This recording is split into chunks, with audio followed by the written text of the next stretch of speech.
बिस्मिल्लाहिर्रहमानिर्रहीम। अस्सलाम वालेकुम viewers, welcome to my YouTube channel. I hope आप सब ठीक होंगे। आज जो मैं आपसे टॉपिक शेयर करने वाली हूँ वो एक सोशल थिंकर के रिलेटेड है जिनका नाम है अल गज़ाली।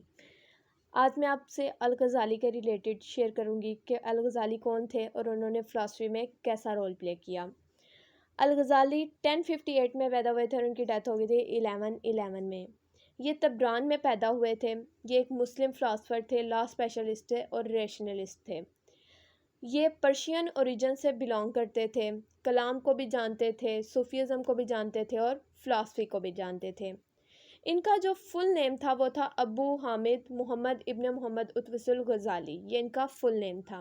इन्हें अल गज़ाली के साथ साथ अबू हामिद अल गज़ाली भी कहा जाता है, उसके साथ साथ इमाम गज़ाली भी कहा जाता है। इनकी डेथ हो गई थी at the age of 50 years, जो कि बहुत शॉर्ट पीरियड होता है, लेकिन इन्होंने इतने कम अरसे में भी बहुत ज़्यादा शोहरत हासिल की थी। बहुत कम लोग होते हैं जो इतने कम अरसे में शोहरत हासिल कर पाते हैं। बहुत से सुन्नी लोग इनके बारे में बहुत सी बातें कहते हैं। बहुत से सुन्नी लोग ये कहते हैं कि इस्लाम की तारीख़ में, इस्लाम की हिस्ट्री में हज़रत मोहम्मद सल्लल्लाहु अलैहि वसल्लम के बाद जो सबसे ज़्यादा इन्फ्लुएंशियल थिंकर हैं वो इमाम गज़ाली हैं। ये उनके मुतालिक सुन्नी लोग कहते हैं। इनके मुतालिक सबसे अजीब बात ये थी कि ये खुद भी फ़िलासफ़र थे, लेकिन ये फ़िलासफ़ी के बहुत अगेंस्ट थे। खुद तो ये फ़िलासफ़र थे, लेकिन ये फ़िलासफ़ी के बहुत अगेंस्ट थे। इन्होंने अल फ़राबी और इब्न सीना की फ़िलासफ़ी को तनकीद किया था। इन्होंने अल फ़राबी की फ़िलासफ़ी को तनकीद इसलिए किया था क्योंकि जो अल फ़राबी थे वो प्लेटो की फ़िलासफ़ी से बहुत ज़्यादा मुतासिर हुए थे और उन्होंने उससे मिलती जुलती फ़िलासफ़ी लिखी थी। मतलब प्लेटो की और अल फ़राबी की जो फ़िलासफ़ी है वो मिलती जुलती है, और इस वजह से जो अल गज़ाली थे वो ये कहते थे कि जो वेस्टर्न फ़िलासफ़र्स हैं वो हमारे दीन से ताल्लुक़ नहीं रखते। इसलिए उन्होंने उनकी फ़िलासफ़ी पर तनकीद की थी, और वो तनकीद इतनी पुरअसर थी कि इमाम गज़ाली के बाद फ़िलासफ़ी का जो ट्रेडिशन था वो ख़त्म होता चला गया था। इमाम गज़ाली को बहुत ज़्यादा टाइटल्स मिले थे, जिनमें सबसे पहले आ जाता है मुजद्दिद।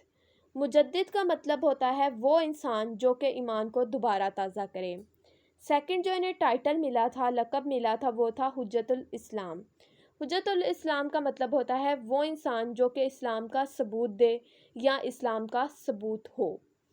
थर्ड जो इन्हें टाइटल मिला था वो था शरफुल उम्मा, और फोर्थ था ज़ैनुद्दीन। ये इनके टाइटल्स थे। अब हम उनके देखेंगे कि इनका जो बुक्स थी, इन्होंने जो बुक्स लिखी थी वो कौन सी थी। सबसे पहले आ जाती है renaissance of science, second molten gold, introduction to sciences, moderation in belief, the revival of the religious sciences, the incoherence of the philosophers.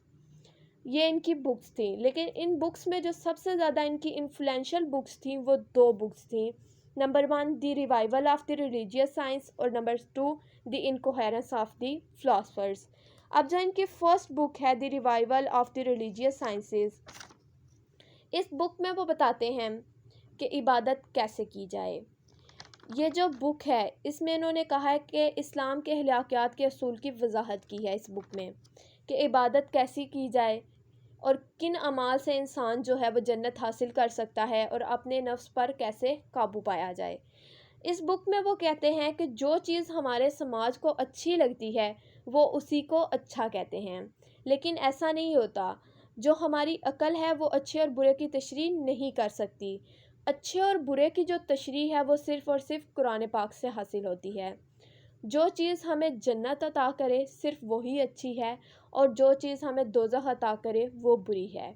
इस बुक में उन्होंने ये कहा था। इस बुक को री रिटन भी किया गया था, और री रिटन करने के बाद इसका नाम रखा गया था दी एल्केमी ऑफ हैप्पीनेस। और जब इस बुक को री रिटन किया गया था और इसका नाम रखा गया था दी एल्केमी ऑफ हैप्पीनेस, तो इस बुक को 4 पार्ट्स में डिवाइड कर दिया गया था। नंबर 1 जो पार्ट था उसे कहा जाता है नॉलेज ऑफ सेल्फ, सेकंड को कहा जाता है नॉलेज ऑफ गॉड, थर्ड को कहा जाता है नॉलेज ऑफ वर्ल्ड, और फोर्थ को कहा जाता है knowledge of future world. Second जो इनकी मोस्ट इन्फ्लुएंशियल बुक थी वो थी the incoherence of the philosophers, जो कि इन्होंने फिलोसफर्स के अगेंस्ट बुक लिखी थी।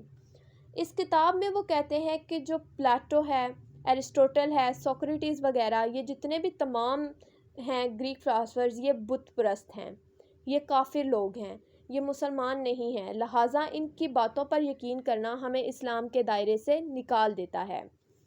ایرسٹوٹل کی فلاسفی پر انہوں نے یہ تنقید کی تھی، کرٹیسزم یہ کیا تھا، کیونکہ ایرسٹوٹل نے کہا تھا کہ جب انسان کی ڈیتھ ہوتی ہے تو اس کی سول کی بھی ختم ہو جاتی ہے، اس کی سول بھی وفات پا جاتی ہے، لیکن امام غزالی نے کہا تھا کہ ایسا نہیں ہوتا، جب انسان کی ڈیتھ ہوتی ہے تو اس کے بعد اس کی جو سول ہوتی ہے وہ الائیو ہوتی ہے، اس کی ڈیتھ نہیں ہوتی۔ انہوں نے اس ایرسٹوٹل کی فلاسفی پر یہ کرٹیسزم کیا تھا۔ یہ ان کی 2 موسٹ انفلوئنشل بکس تھیں۔ اس کے بعد امام غزالی نے کہا تھا کہ جو 5 چیزیں ہوتی ہیں کسی بھی انسان کے لیے وہ بہت زیادہ ضروری ہوتی ہیں۔ نمبر 1 ریلیجن مینس کے مذہب، نمبر 2 لائف مینس کے زندگی، نمبر 3 انٹلیکٹ مینس کے عقل، نمبر 4 آف سپرنگ مطلب کہ اس کے بچے، اور نمبر 5 پراپرٹی مطلب کہ ملکیت۔ یہ تھا امام غزالی کے ریلیٹڈ لیکچر، جو کہ آئی ہوپ سو آپ کو سمجھ آ گیا ہوگا۔ اس میں نے آپ سے ان کی لائف ہسٹری شیئر کی ہے، اس کے بعد ان کا فیمس ورک شیئر کیا ہے اور ان کا پوائنٹ آف ویو شیئر کیا ہے۔ آئی ہوپ سو آپ کو سمجھ آ گیا ہوگا۔ اگر آپ کو اس میں کسی بھی طرح کی کنفیوژن ہو تو آپ مجھ سے پوچھ سکتے ہیں، انشاءاللہ I will answer you. Next video تک کے لیے اللہ حافظ، جزاک اللہ خیر۔